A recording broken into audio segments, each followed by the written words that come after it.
The microphone. Welcome to WYCD Back and to the Left. My name is Jake. And tonight, we're discussing Bigfoot. Have you seen it? If so, call into the show. If you've had any encounter with the supernatural, I want to hear about it here on Back and to the Left, where we discuss the mysteries of the world yet to be uncovered. We also have a government conspiracy, perhaps going all the way to the top, a mass meeting of generals in the United States. Also, shadowy operations in South America. What is their purpose? But of course, the main draw tonight, have you hunted for Bigfoot? I'll share my own story of Sasquatch hunting, and I encourage you to call in with your own experiences. Let's say hello to the wicked community.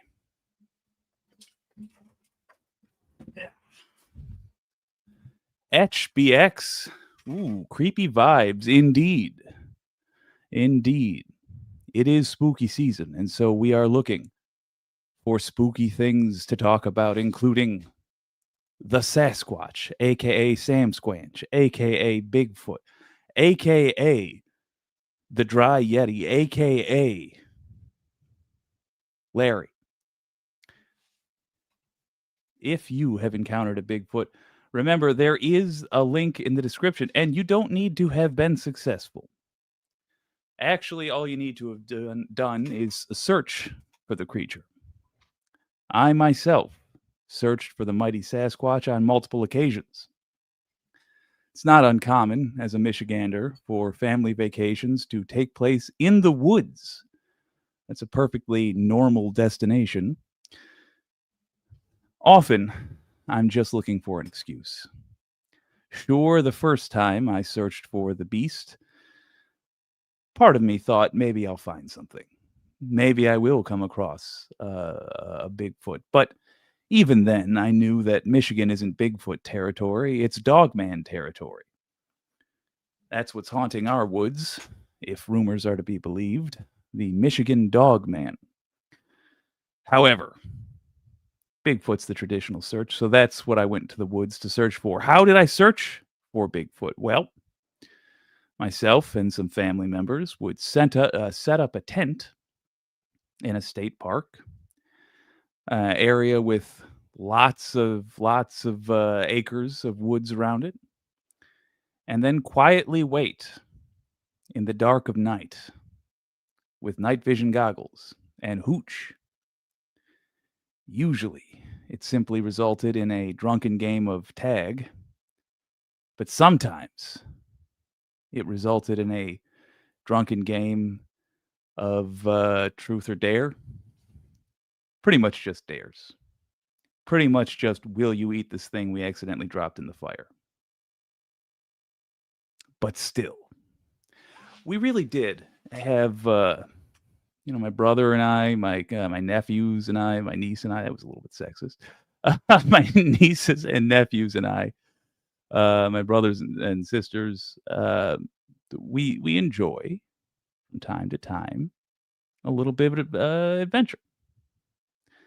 And if we would have come across a gigantic, hairy relative of the humans, we certainly would have taken pictures with our phones, called some scientists.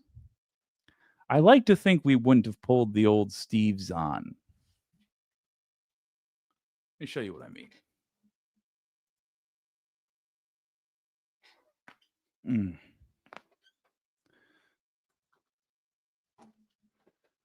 Steve Zahn, Bigfoot. Shoot.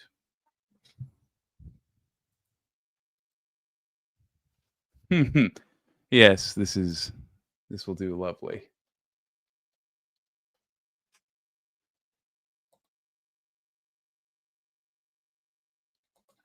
There we are.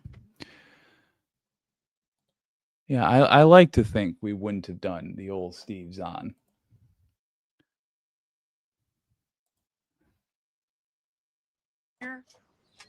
We're waiting to film Bigfoot. That's right, you heard me, Bigfoot. Animals have long been known as animals, not human.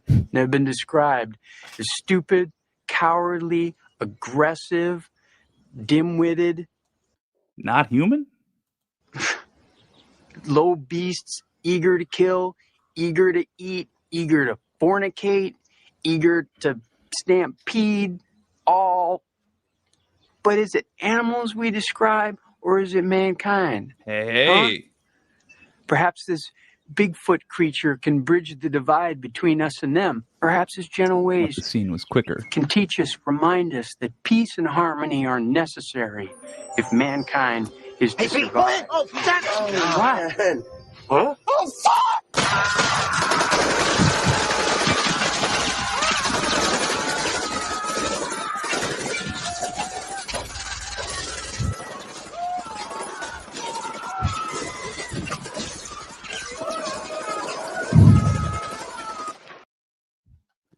I like to think that if we had encountered the creature, we would not have behaved like Steve Zahn and company there.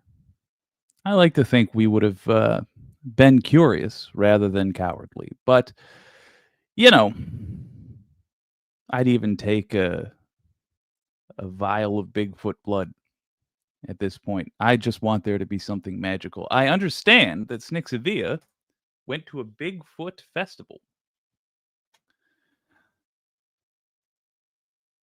FYI, says Snixabia, great to see you, by the way. I went to a Bigfoot festival. It was awesome. Ooh, I would love to hear about that. Phenomenal. By the way, let's say hello to the gang. Bocash 1998 says it's all about Jesus. Fair enough. Good to see you, Bocash. Latino Mafune, great to see you, my friend. Persevering, I'm glad to hear it. We all do what we can. Pinkerbell, hello.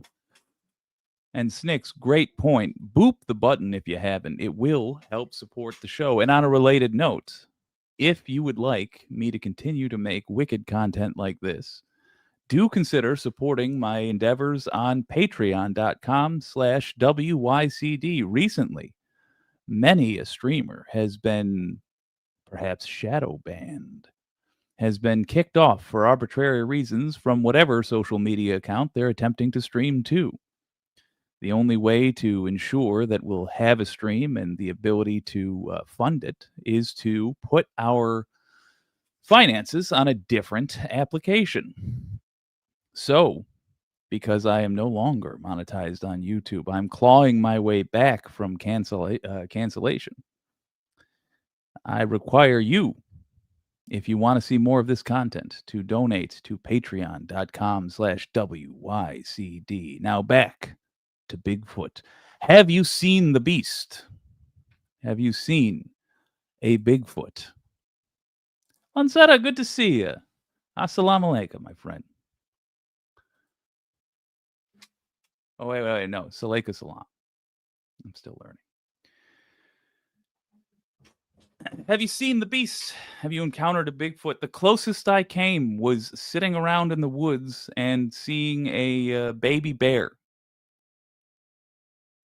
It wasn't even dark enough for me to truly think it was a Bigfoot, but it was scary because I did not see the mama bear and the baby did not look distressed. So I assumed mama bear was nearby and I got the f out of there real quick. I might not have run if I had seen the mum, but the fact that I didn't know where the big bear was did make me skedaddle. That's the closest I came to Bigfoot, is seeing the offspring of a large beast in person while I was searching for Bigfoot. Not even the correct large beast. Put a couple of red glowing reflector dots where the eyes should be. Oh no, wait a minute. You know those like Bigfoot shaped metal cutouts people put up in their trees or along the fences? Some idiot I know put one way back in the trees and put a couple of red glowing reflector dots where the eyes should be. caused 3 separate wrecks before the town made him take it down. I shouldn't laugh because he did cause genuine destruction, but that is a great prank. It's an irresponsible prank. It's a dangerous prank. Someone could have gotten hurt, but it's an effective prank. Ooh. Uh, close enough. Yeah, I'll keep working. Well, while we wait to see if we're going to have callers calling in with tales of meeting the Bigfoot, there is something happening right in front of our eyes, although explanation is not, or the explanation is not believable. All United States generals were recalled from their various posts for a meeting with Secretary of War, that's according to his own styling, once upon a time, that was called the Secretary of Defense when we had humanity. Secretary of War Pete Hegseth. Pete Hegseth put down his whiskey glass long enough to address the generals, where he dared to try to tell them about the warrior mentality. For the record, Pete Hegseth is a Fox News drunk. It's shocking that he would deign to tell career military men and women what their business is. So I ask, were they really there to hear something from Pete Hegseth? Or is America on the eve of a large military operation? Was that meeting publicly announced merely cover for something that is about to happen? Here's Donald Trump, the President of the United States, showing up to this meeting.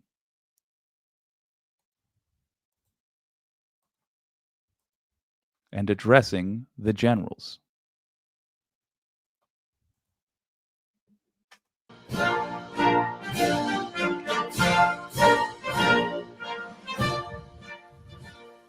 Thank you very much, Pete. Great job you're doing, too. Fantastic job. I've never walked into a room so silent before. This is very. Oh, don't laugh. Don't laugh. You're not allowed to do that. Are they silent because they respect neither the president nor the Secretary of War, or are they silent because they've heard rumors of the mass invasion being planned by the U.S., or perhaps a counterattack in a shadow war? Impossible to tell, but they were silent when the president began addressing them. You know what? Just have a good time.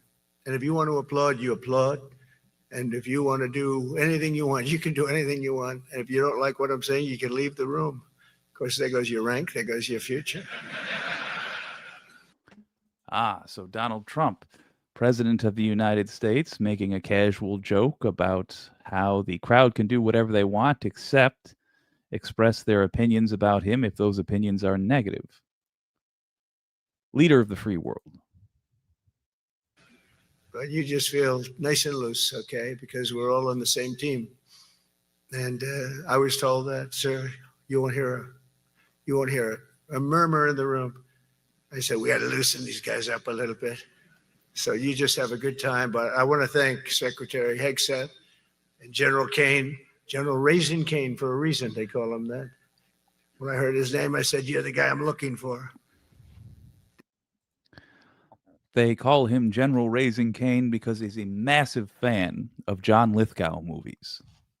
Fun fact, but not the point. The Joint Chiefs of Staff and so many others in this room who together represent the greatest and most elite fighting force in the history of the world, the United States military.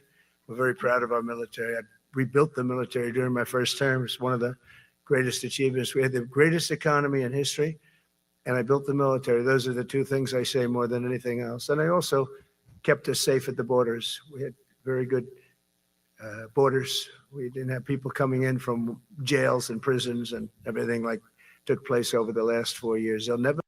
Yes, dangerous people like the superintendent of Des Moines Public Schools, who he recently deported. The question is, however, Why? Why were all of these generals brought in? The story we were told was that Pete Hegseth, famously a Fox News drunkard, deigned to tell career military officials how the warrior mentality works. Sort of like Janine Pirro advising NASCAR drivers in how to race. It doesn't quite add up. So, why were they all called together? What was the purpose?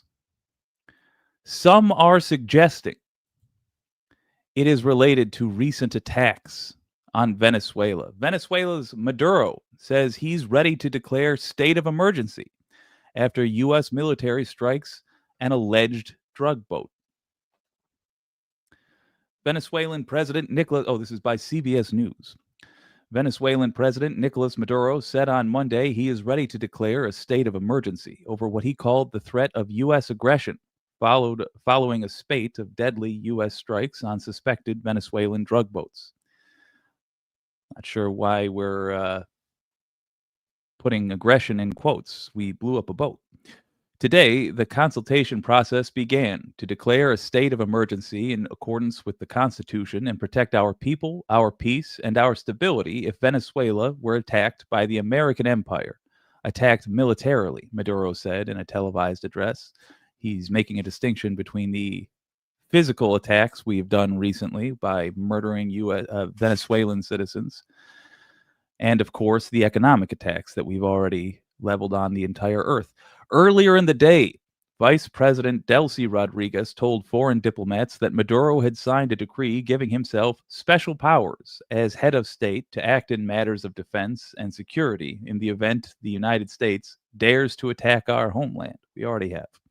A government source, however, told AFP that Maduro had not yet signed the document. The vice president presented the document to show that everything was ready and that the president can decree it at any time, the source said, speaking on condition of anonymity. What does this have to do with the military meeting? Well, if Maduro did give himself new powers to defend his country from assaults by the U.S. empire, it's entirely possible that the U.S. empire may be planning to attack back. Is this part, or rather to attack first, is this part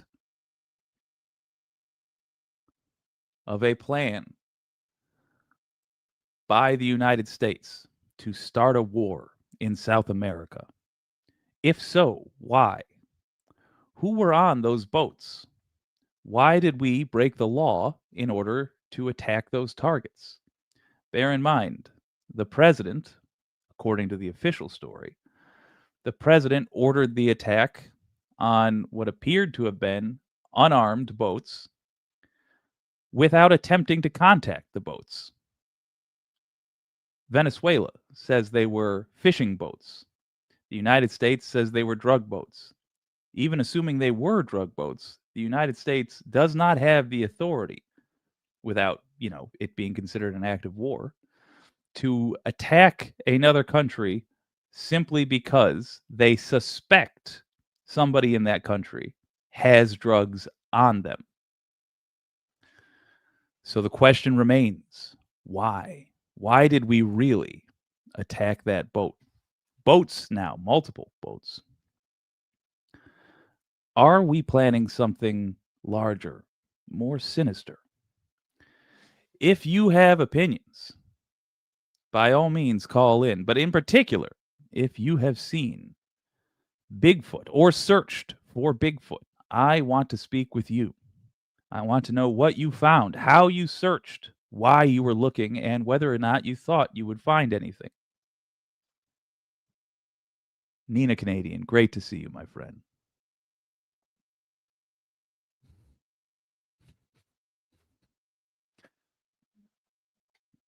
If someone has big cankles, is that a Bigfoot? No, that's just someone who's lived an unhealthy lifestyle. But fair question. If you've seen Bigfoot, do consider calling in. Let's hear more of this speech. Never forget what happened to this country over the last 4 years with the incompetence There could be no higher honor than to serve as your commander-in-chief. It is a great honor. I look at you, just incredible people. Central casting, I might add. To each and every one of you, I thank you for your unwavering devotion to the armed forces and to the country that we've all sworn a sacred oath to defend. We all have that oath, every one of us. I'm thrilled to be here this morning to address the senior leadership of what is once again known around the world as the Department of War. I know Pete spoke about it. He gave a great speech, I thought. Great speech. I don't want him to get so good. I hate that. You know, no, I hate it. Credit where I it's almost due. fired him. I said, The man is I funny. don't want to go on after that. No, he gave a great speech, but he talked about Department of War. We were sitting there. Usually I said, not didn't it used to intentional. be called the Department of War? Yeah, and he Wait a goes, yes, sir. Wait a moment. Do you see what I see?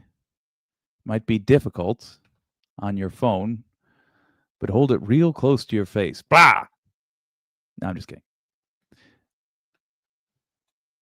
It appears that only half of Trump's muscles have shown up, in his face anyway, have shown up for duty today. The right side of his face might be on some important mission elsewhere. Only the left side of his face seems to be fully participating in the speech. It is possible, however, that the president has accessed some sort of advanced technology so that he can sleep half of his body like a dolphin, resting one side while the other carries on the business of state. That would explain how this 80-year-old man, is he 78? How this very old man, how this octogenarian is able to operate with such energy. If he's able to sleep like a dolphin with just half his body at a time, that would explain why the right side of his face isn't moving as much as the left side. Change it like in the early 50s. So we won the First World War. We won the Second World War. We won everything in between and everything before that. We only won. And then we went, in a way, woke. That was probably And the don't first forget the Third World War, the shadow one. sign of wokeness. And we changed it to defense instead of war. And I said, what do you think? How do you think if we changed it back? Would that be a nice idea? And Pete loved it immediately. Some people thought about it. You know, they gave No comment. it a little thought. But in the end, we did it. And I have to be honest, it's so popular.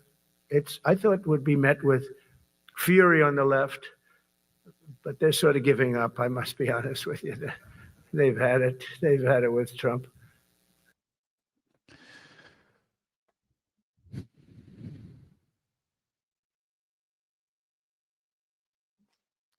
Not accurate from what I've seen, but I just can't get over what that other pin is next to his American flag. It appears to be an eye, an Egyptian eye with some sort of a symbol through it.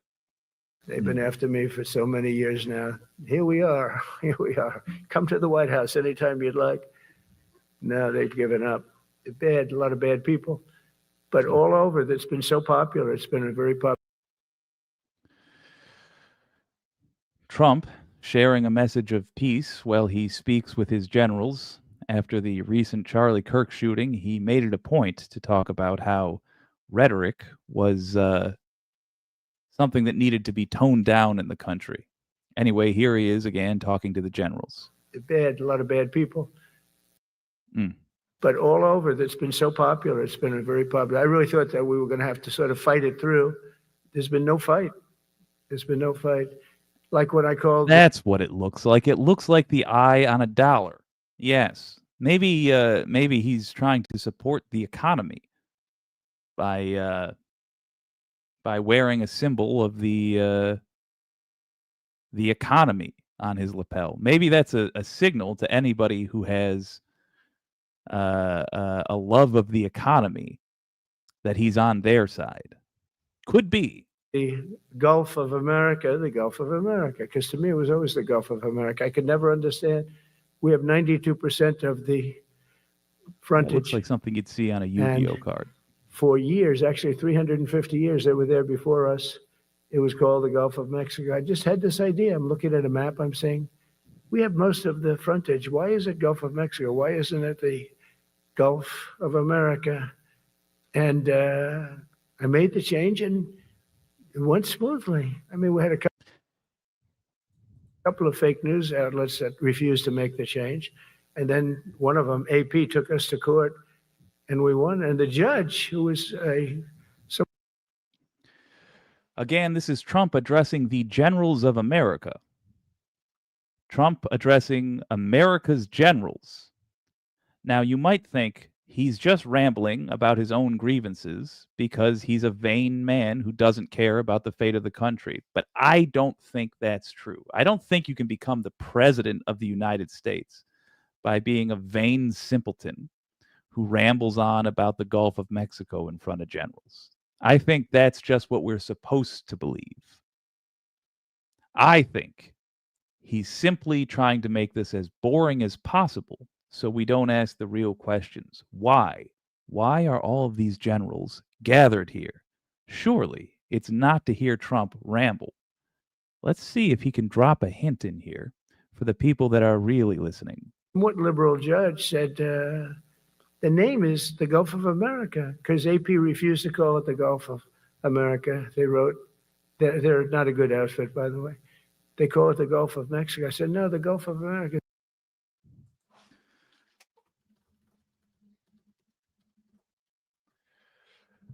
For the record, the Associated Press is a not-for-profit news co-op. It's a global news organization which is respected all around the world. I didn't quite hear what he heard about it, what he said about it. So let me hear that again. But for just for those that aren't watching, the AP is arguably the most respected news organization in the world. Let's hear him discuss. Of America, because AP refused to call it the Gulf of America. They wrote, they're not a good outfit, by the way. Ah, I see. He's trying to get those people who might doubt him to jump the gun. But I don't doubt him. I think he is a clever man. I think he's very intelligent, and I think he's about to let the generals know. I can't lie to you. I don't think he's intelligent. But I do think he's about to let the generals know why they're really there. They call it the Gulf of Mexico. I said, no, the Gulf of America is the name. And the judge actually said that, in fact, you can't even go into the room because what you're doing is not appropriate. The name is the Gulf of America. Google Maps changed the name. Everybody did, but AP wouldn't. And then we won in court. How about that? Isn't that so cool? There it is. He's explaining to the generals why the AP is no longer allowed in the room, why he doesn't answer questions from the Associated Press, a worldwide news organization which has been respected my entire life. He's being subtle, but he's telling them there are less news organizations covering me now. So when we do this thing that I am going to tell you, we will have less discretion. What is the thing? By the way, if you've encountered a Bigfoot or if you searched for Bigfoot, do call in. That is what I would prefer to talk about tonight. But in the meantime, we do have the mysterious case of the gathering of U.S. generals. Why? For what purpose? Is it what they're telling us, or could it be related to Venezuela? We'll find out. The Secretary Hicks beautifully described the name change reflects far more than the shift in branding. It's really a historic reassertion of our purpose and our identity and our pride. That's when we go with the word war. And, you know, we want war because we want to have no wars, but you have to be there. And, you know, sometimes you have to do it. I have settled so many wars since we're here. We're here almost 9 months, and I've settled 7. And yesterday we might have settled the biggest of them all, although I don't know. Pakistan, India was very big. Both nuclear powers, I settled that. But yesterday could be the settlement in the Middle East. That hasn't happened for 3,000 years. I said, how long have you been fighting? 3,000 years, sir. That's a long time. But we got it, I think, settled. We'll see. Hamas has to agree. And if they don't, it's going to be very tough on them. But it is what it is. But all of the Arab nations, Muslim nations have agreed. Israel has agreed. It's an amazing thing. It just came together. War is very strange. You never know what's going to happen with war. The easiest one of them all is Putin. I said, number one, it's a war that would have never happened if I were president, if the election weren't rigged. If I were president, that war would have never happened. Not even a little chance. And it didn't happen for 4 years. But I knew Putin very well, and I thought that would be easy because I know him so well. Well, that one turned out to be the hardest of them all. We had some that were not settlable, and they all got settled. So if this works out that we did yesterday with the Middle East, then that's more than a war. That's lots of wars. That's all combined. That's a lot. He's really educating the generals. He's informed them. I mean, listen, I'm suspicious here. It's in my nature to be suspicious and to look for government conspiracies where the normal media might just let something rest at face value. However, I have to give compliments where they're due. He is educating the generals here on things they may have never considered, like war is unpredictable. Anything can happen in war. And you don't want war. Least, then that's more than a war. That's lots of wars. That's all combined. That's a lot of wars. Many of you were over there, many different capacities in many different countries. That's a big part of the earth. But if that works out, it would be 8+. I could give myself 2 or 3 for that one. I have no idea what he's saying. And then we just have the one to settle. Probably we have to settle it up with President Putin. And Zelensky, got to get them together and get it done. But the only way we can do that is through strength. I mean, if we were weak, they wouldn't even take my phone call. But we have extreme strength. We had the horror show in Afghanistan, which is... Which war did he promise to end on day one? Was that the ongoing conflict in Gaza, or was that the ongoing conflict in Israel? Wait, that's the same thing. Was that the ongoing conflict in Gaza or the ongoing conflict in Ukraine? Which did he promise to end on day one? I don't recall. Groove Dragon, good to see you. Really the reason I think that Putin went in, he saw that horror show by Biden and his team of incompetent people. And that showed... True. For example, Biden refused to give Volodymyr Zelensky, the president of Ukraine, Javelin missiles. He actually, Biden weakened Ukraine horribly right before the invasion by putting their Javelin missiles on the line. He, in fact, refused to hand over the missiles unless Zelensky agreed to hand over compromising information on Biden. Oh, right, Trump. That was Trump. That's why he was impeached the first time. Excuse me, that's my mistake.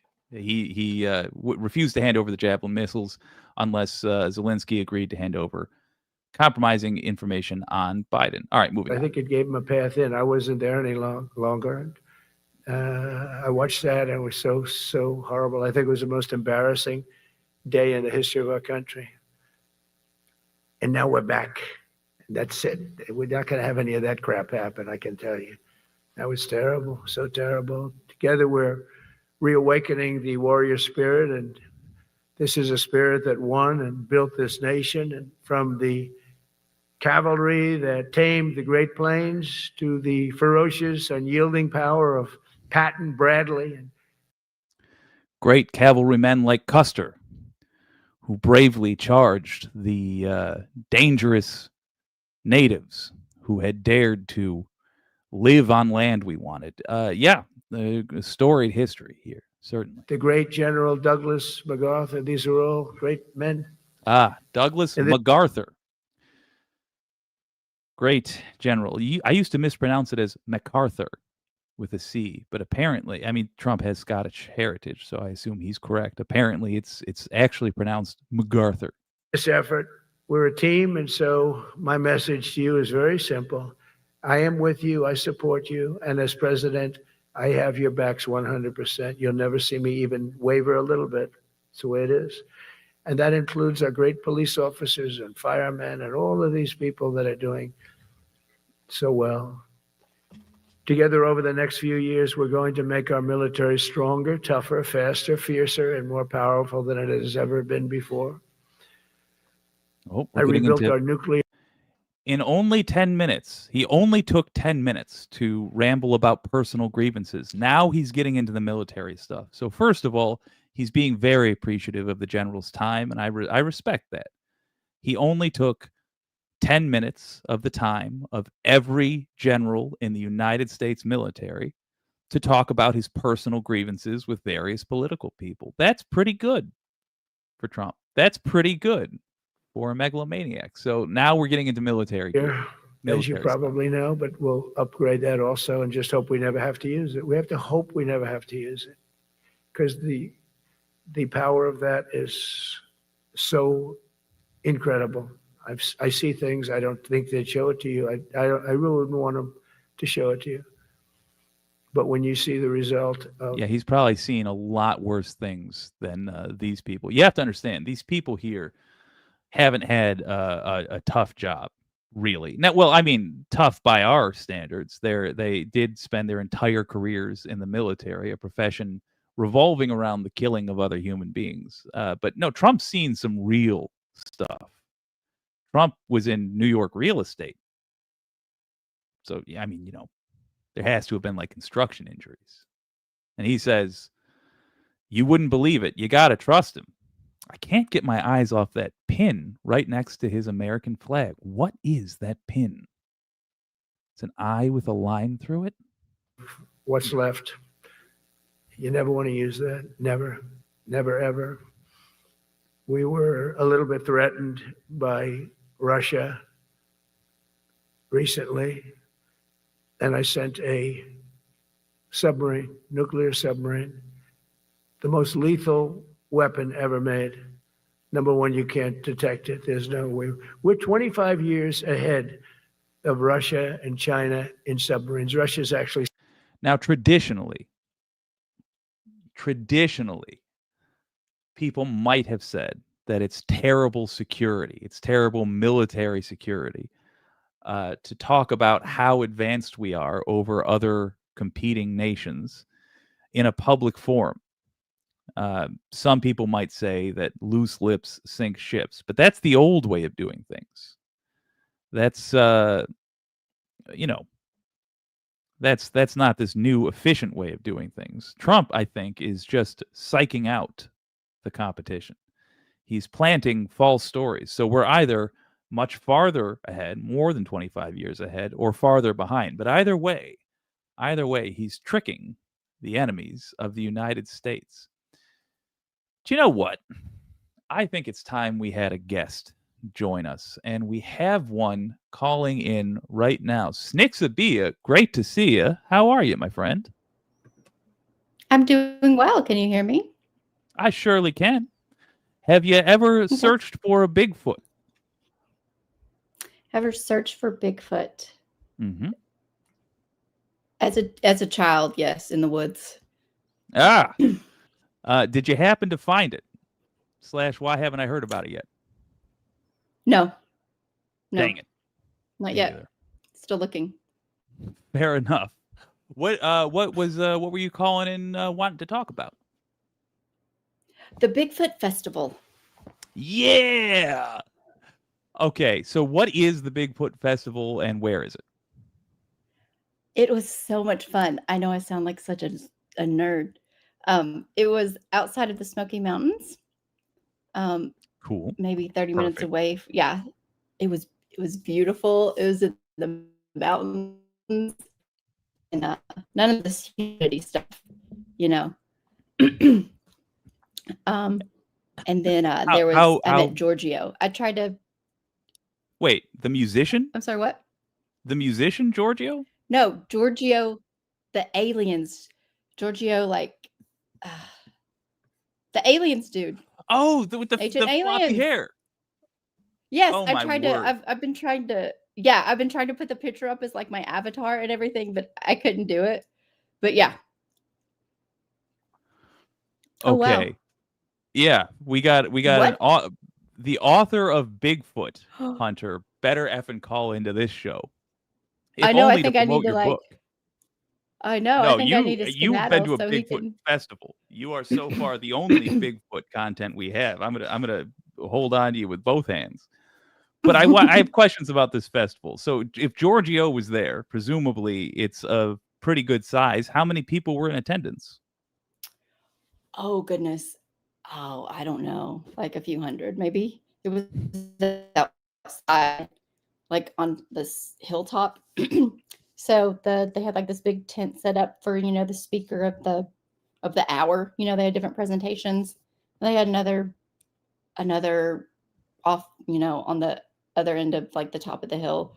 There were like from the show Mountain Men, and then like a few other shows on Discovery or whatever, the Learning Channel, whichever that they're all the network of. So there was a few hundred people there. It was like an all-day thing. Yo. So Yeah. was anybody? What evidence were they showing? Was anybody showing like feet impressions and such? Yes, there was a doctor there, like a guy who had a PhD who wrote books, and he has like shows and documentaries on, I don't know, the Discovery Channel, I think it is. And yeah, I forgot his name. I have his book somewhere. But yeah, and he did like a presentation, and he had the cast foot, and he had like all this data and information and visuals. It was so cool. That is cool. Like, The two pieces of evidence I'm always most excited to see are when somebody has made an impression of the footprint, the titular footprint, and whenever somebody says they've got a clump of hair, especially if it turns out not to just be wolf hair. So Legends of Sean, displaying that he is an educated man, says all my Bigfoot knowledge is exclusively from Art Bell, Coast to Coast. If you're not familiar, at some point I will have Paula Gia on here to tell you about the absolute hero that is Art Bell. So what are your earnest thoughts? Do you think Bigfoot is real?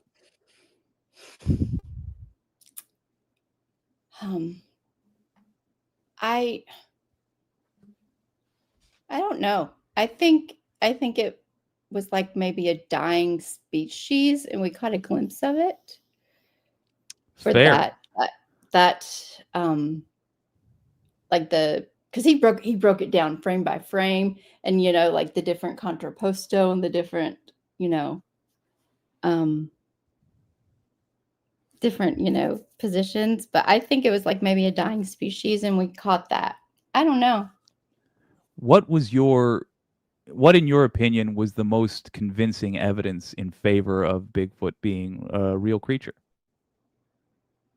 When he broke it down, it was that he broke down like the technology of the cameras, so like the frames and what they're capable of, I guess the video camera and whatnot. And then he broke it down like different you've probably never done figure drawing, but like the different positions and stuff that like the bodies and like everything can be in. So he broke it down like that, and he gave like alternative reasonable situations, like circumstances that it could really be, so maybe in the Amazon. Yeah, I could see plausible explanations for people truly believing in Bigfoot. Like I could see stories of Neanderthals from 15,000 years ago being passed down. Because if you're a tribe in North America and you come across Neanderthals, or in wherever they were last, England, and you come across Neanderthals, it's not like you have all of the scientific knowledge to come. You just see giant hairy person. Similarly, if you are walking through the woods before the days of the internet, you could see a hare with hair. You could see a bear with missing hair, like having mange or something, and easily think, "Oh, that's a different kind of creature." But the thing that gives me the most hope is the okapi. Hello. the thing that gives me the most hope is something called the okapi. Are you familiar with that? No, not at all. It is a legendary creature. It's half antelope, half zebra. Its back half is striped like a zebra. And until recently, it was only a cryptid, a theoretical creature existing in legend. And then we found it. It's totally real. Now they're in zoos. You know what? I think it's okapi, not okapi, but I'm gonna look it up anyway. Yes.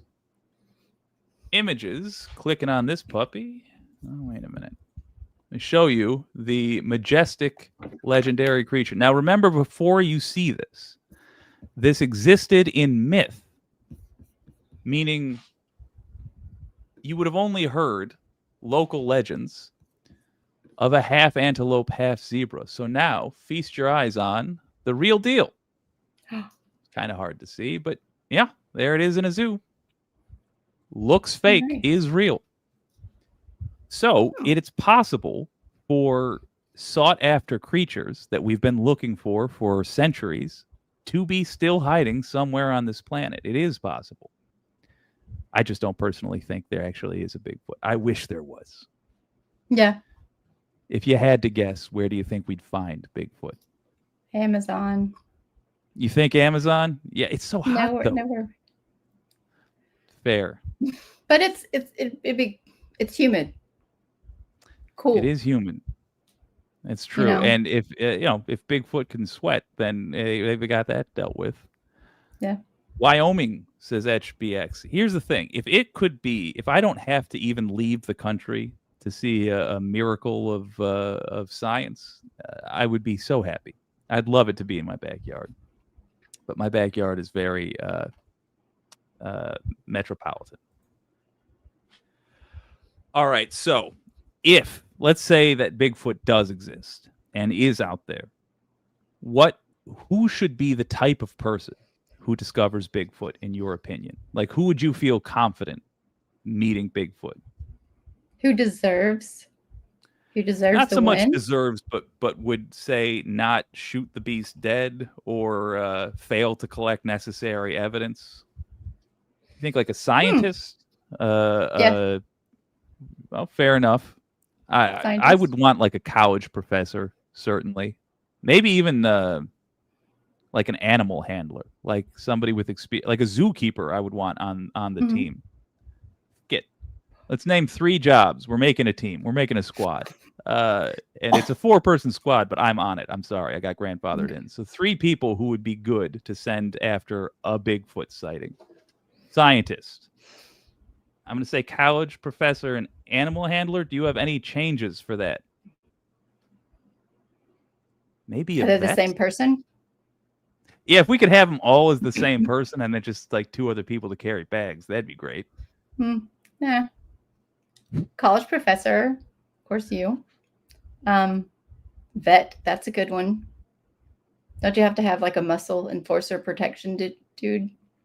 You see, here's where I worry about that. I don't think we're going to have any, if it's genuinely a Bigfoot we're talking about, I don't think even the biggest, burliest of dudes is going to be of much use.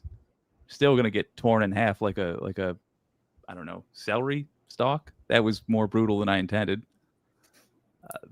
I don't know. That's Jake, only I if think it's you're the of- bag kicker.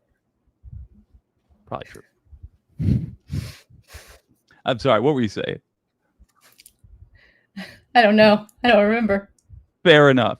So if we were to meet a Bigfoot, I would want to be sure that the people coming in contact with it, like if there was a satellite picture and everybody got excited and we were gonna, like, America knew, oh, we're sending something out to Wyoming, I would want to be sure that we were not sending soldiers, for example, or we were not sending hunters, or we were not sending anybody that was going to ruin our chance at seeing this rare thing.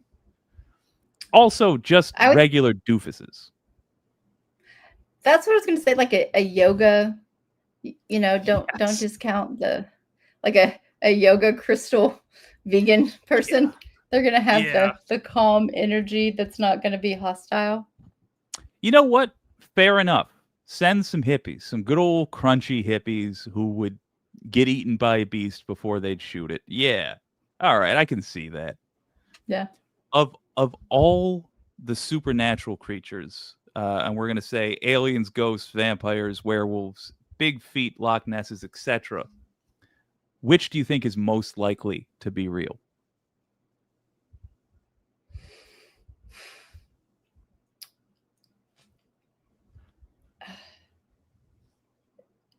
Not Nessie, but like a sea monster. I want to say like big, huge sea creatures.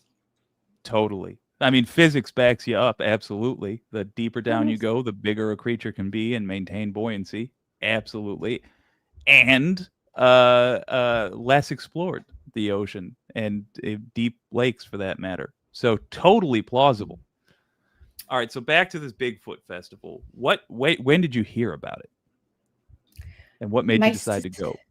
my sister goes every year. It's like a thing they've done for maybe a decade, if even that long. I And they go love out. that. Yeah. But they have like the equipment you go ghost hunting at night. So they like, go to the Bell Witch, the Blair Witch cave or not cave, but wherever it is. So I met my sister and my brother-in-law, my niece there. And yeah. And then I found out the night before that Giorgio was going to be there from Agent Aliens. And that just made my day. That is very So, cool. yeah. Did you Mhm. leave there with a different impression of the likelihood than when you came there? Yes. I was totally skeptical before. I was like, meh, no. It's just like a big bear or monkey or something, or the fakes, people having fun, playing pranks, dressing up like a Bigfoot. So, You see, but the tragedy is I'm right on the line. I believe in the purity of searching for a thing, even if you don't think you're going to find it. On the other hand, dressing up like a cryptid to spook your friends is an age old tradition. I don't know if I'd yeah. be able to not do that. All right, last thing. Which of those which supernatural creature would you most want to be real?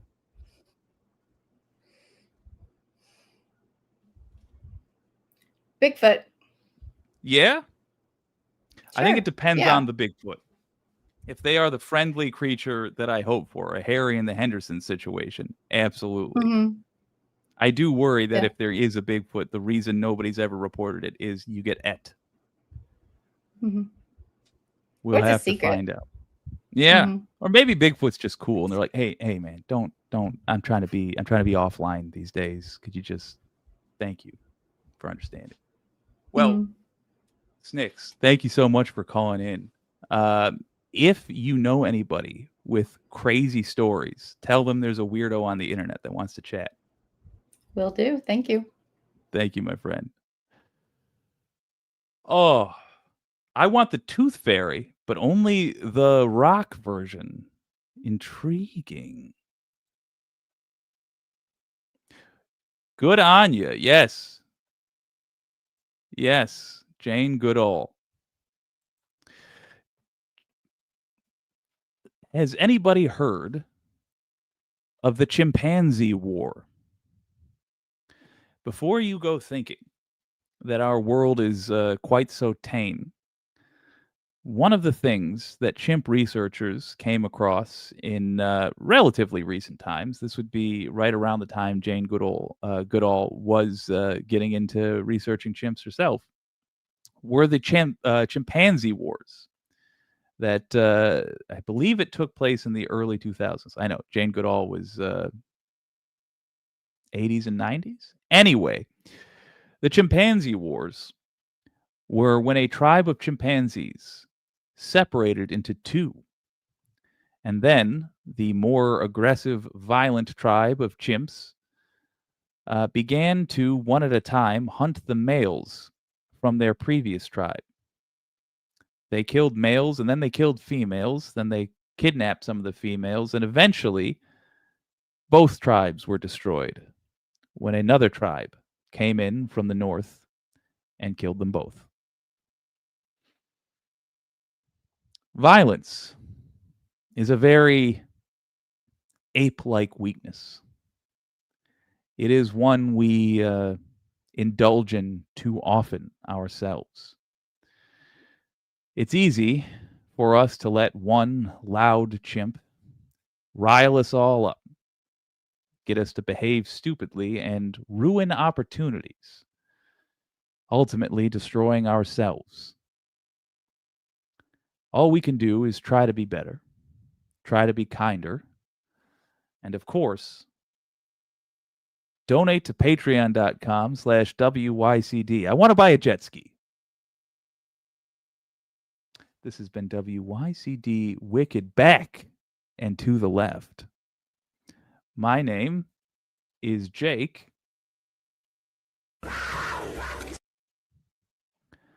And we'll see you again on this show. I don't know where I was going with that.